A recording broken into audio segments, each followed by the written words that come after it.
Good evening, basketball fans, wherever you may be. Welcome to the NBA Final.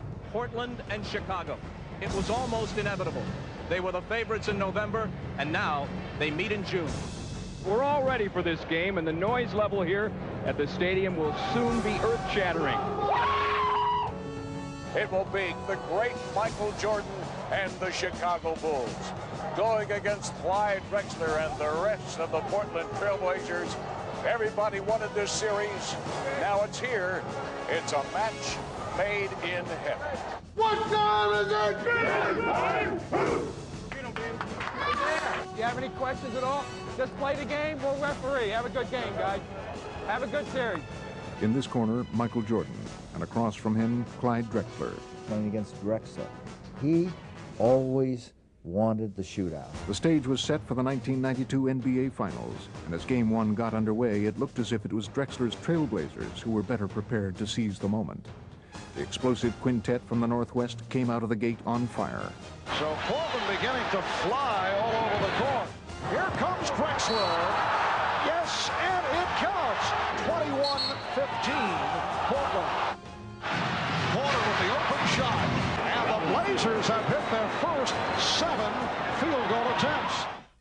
You haven't got his rhythm yet. You got to keep pushing. Find your rhythm. What was to unfold from that point on was one of Michael Jordan's greatest games, and it would qualify as such before the first half was through. That's Jordan with the steal, eluding Ainge. Yes. Don't hold, Clyde. Let's go, babe. Now Jordan posting up. Goes to the fadeaway. Through the foul. It counts. Jordan eluding Robinson. Yes. Come on, let's go. Come on, we need a spurt here. We got to defend them. Let's go. We got to get back and defend them. We got to get good shots out here. Did Clyde Drexler feel the momentum shift?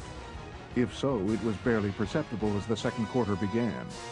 The Bulls had taken only a 3-point lead, but Michael Jordan had begun to feel the offensive rhythm his coach had sought, and Drexler was determined to throw it off. Lost the dribble off his foot. 3-on-2 for the Blazers. Drexler all the way. Jordan was unconcerned. He had found his rhythm and his touch. But what would transpire over the next 10 minutes of play was noteworthy not only for the accuracy of Jordan's shots, but also for their range.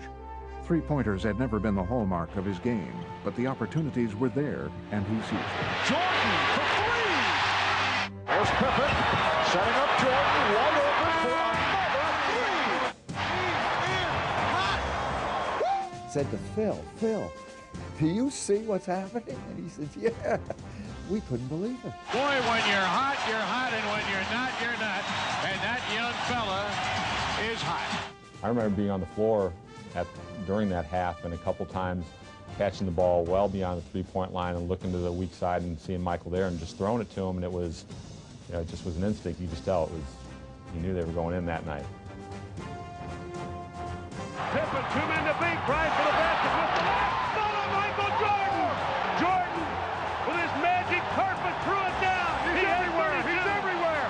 The crowd is in a frenzy here. It was a night that was memorable. I mean, not just because he made the threes, but because he kept taking, and the opportunity for him to kind of try to finish Portland off early in the game, which is something that Michael loved. 3-pointers from Jordan. What in the world is going on? And a Jordan by a minute is right. Oh, no! I don't believe it. That is an NBA Finals record. 5 3-pointers in a half. Here's Jordan for 3. Yes! Did you see that one? I remember looking over to the NBC table after he'd made maybe his 5th or 6th in the first half and kind of shrugging his shoulders. Because, even Michael, as great as he was, knew that was something special. Michael indicating he can't believe it. He feels it. There's nothing else he can say other than the man feels it and lets us know. This is the greatest performance maybe ever in the single half, playoff, or in the history of this league. The rest, as they say, is history.